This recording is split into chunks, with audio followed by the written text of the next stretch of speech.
Hello students, welcome to today's class. You might have noticed that when a train is approaching, if we keep our ear on the rails, we can hear a sound. That is the sound which comes through the rails. So that can be heard earlier than the sound which is coming through the air. So we are able to hear two sounds when a train is approaching. One sound is the sound which is heard through the rails, and the another sound that is coming through the air, which will be heard later. Why we hear two sounds? Because the speed of sound in rails is different from the speed of sound through air. The speed of sound is maximum in solid, less in liquid, and least in gases. The speed of sound is maximum in solid, less in liquid, and least in gases. So the speed of sound depends on certain factors. The speed of sound depends on certain factors. One of the factors is density of the medium. The speed of sound is inversely proportional to square root of density. Less is the density of the medium, more is the speed of sound. So when we compare hydrogen gas and oxygen gas, the density of hydrogen gas is less than the density of oxygen gas. So the speed of sound in hydrogen gas is more than the speed of sound in oxygen gas. Now the next factor is temperature.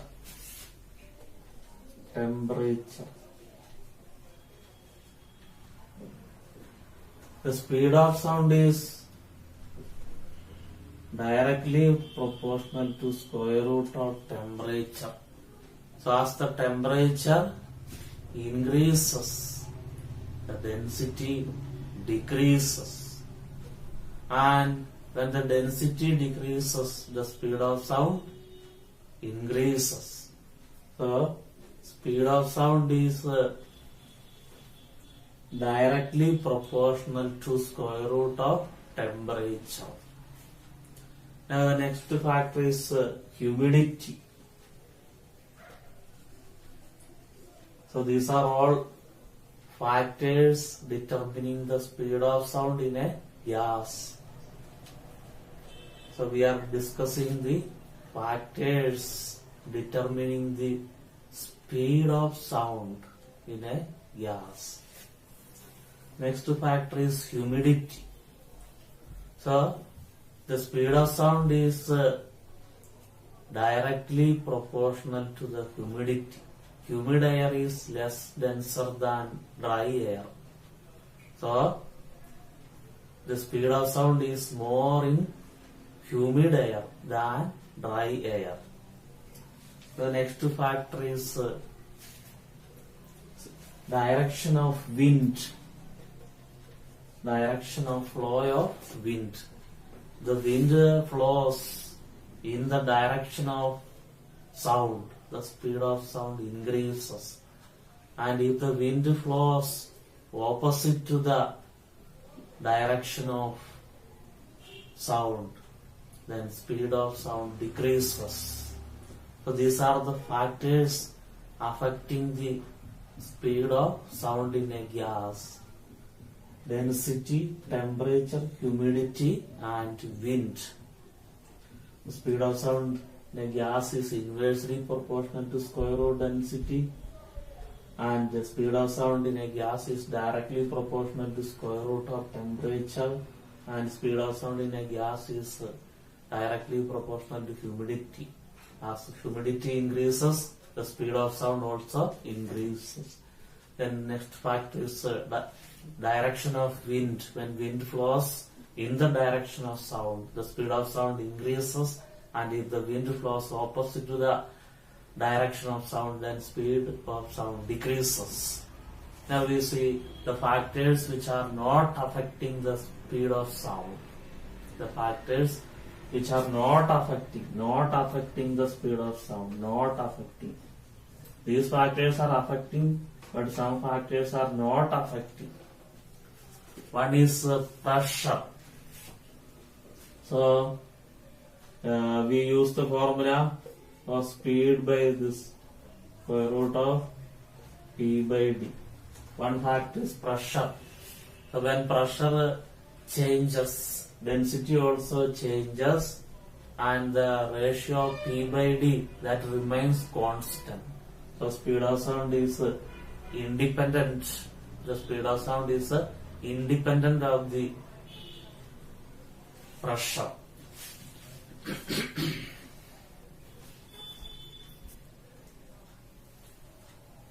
Another factor is amplitude.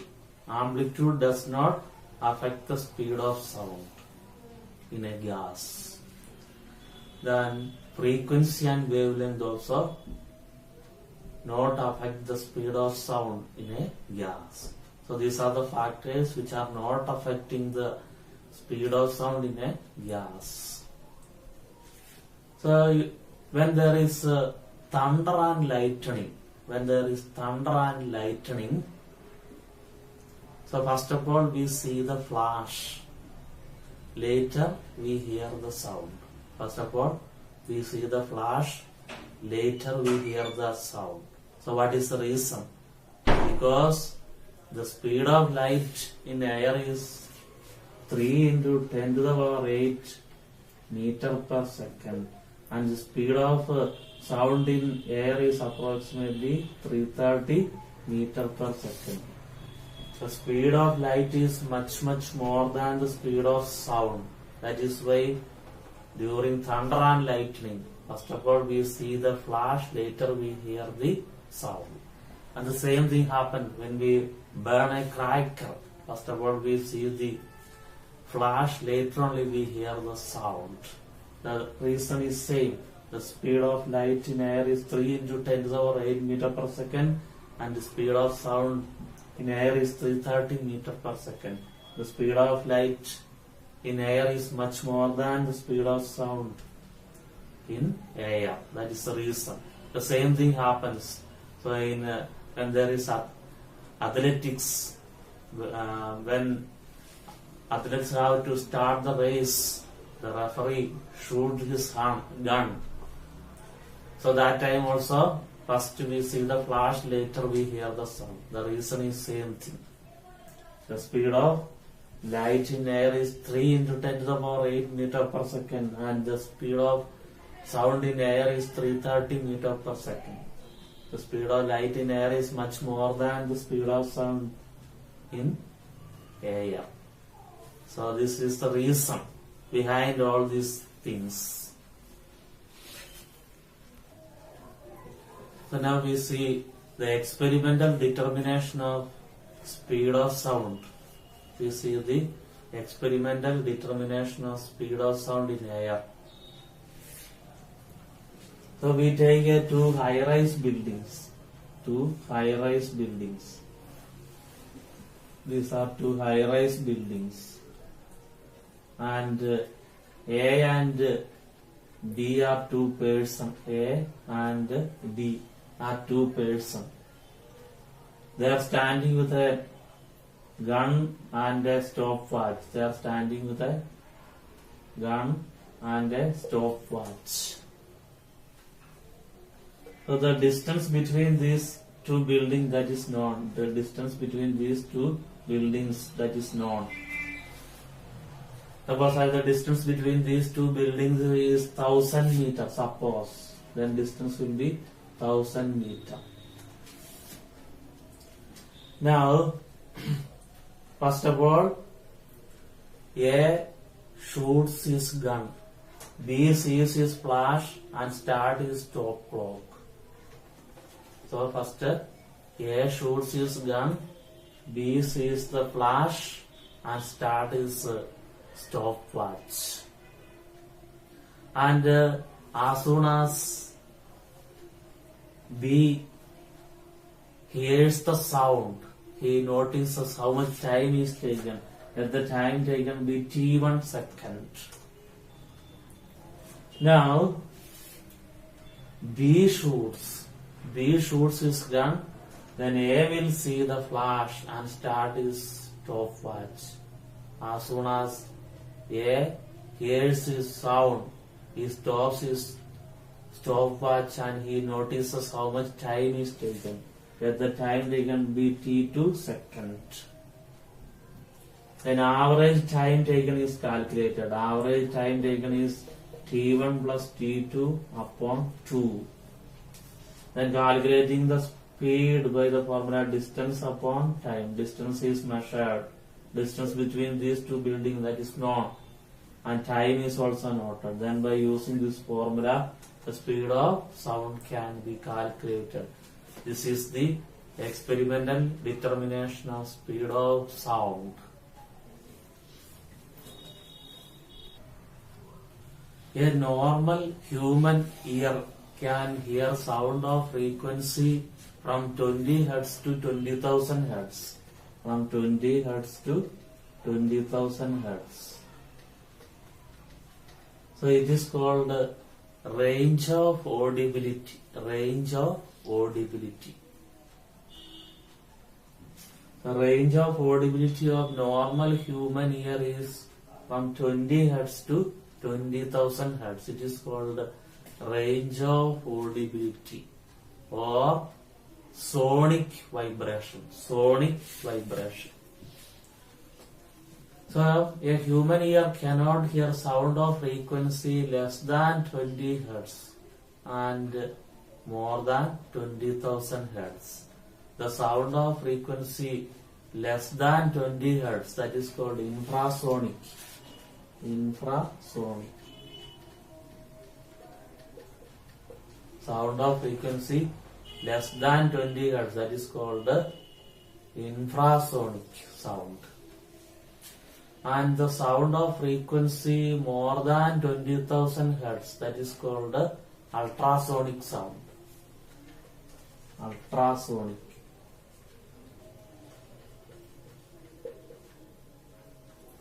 Ultrasonic sound means sound of frequency more than 20,000 Hz. Now we see the properties of ultrasound. Properties. The energy carried by ultrasound is very high. The energy carried by ultrasound is very high. That is one of the properties.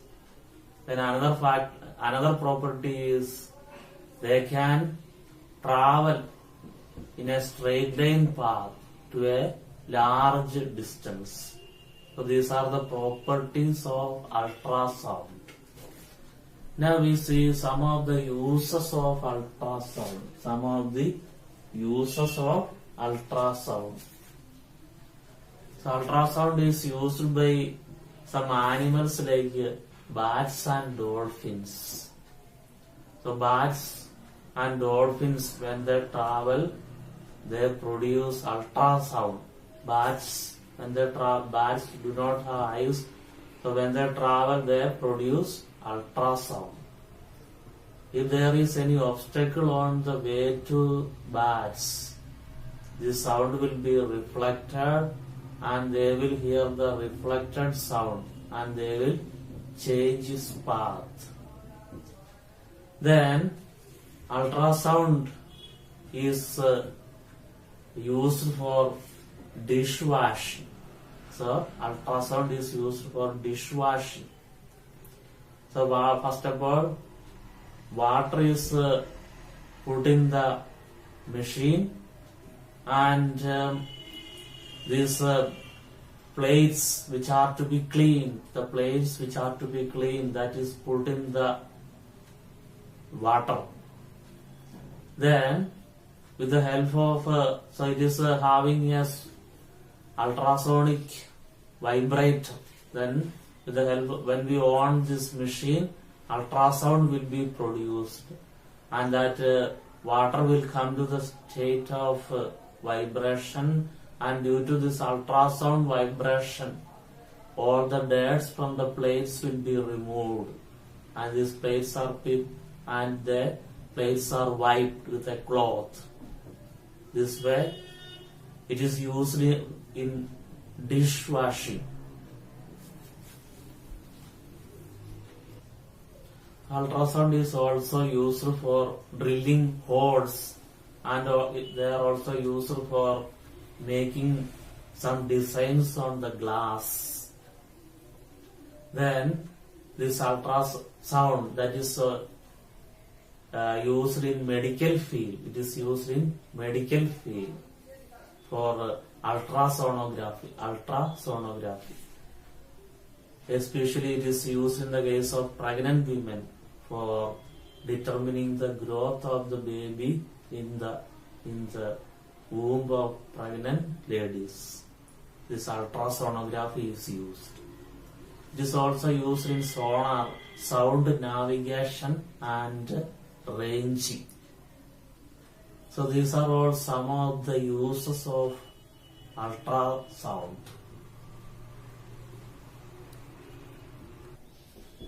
Now, what is the difference between ultrasonic and supersonic? So ultrasonic means the sound of frequency above 20,000 Hertz. Sound of frequency above 20,000 Hertz, that is called ultrasonic. And supersonic means the light, the objects which travels with a speed more than the speed of light. The speed of light in air is 3 into 10 to the power 8 meter per second. The supersonic means the speed which is more than the speed of light. That is supersonic. So today we have seen the topics, the various factors which are affecting the speed of sound in air, and the factors which are not affecting the speed of sound in gas. And we have also seen the sonic vibration, ultrasonic sound and infrasonic sound, and their uses and properties. So this is about today's topic.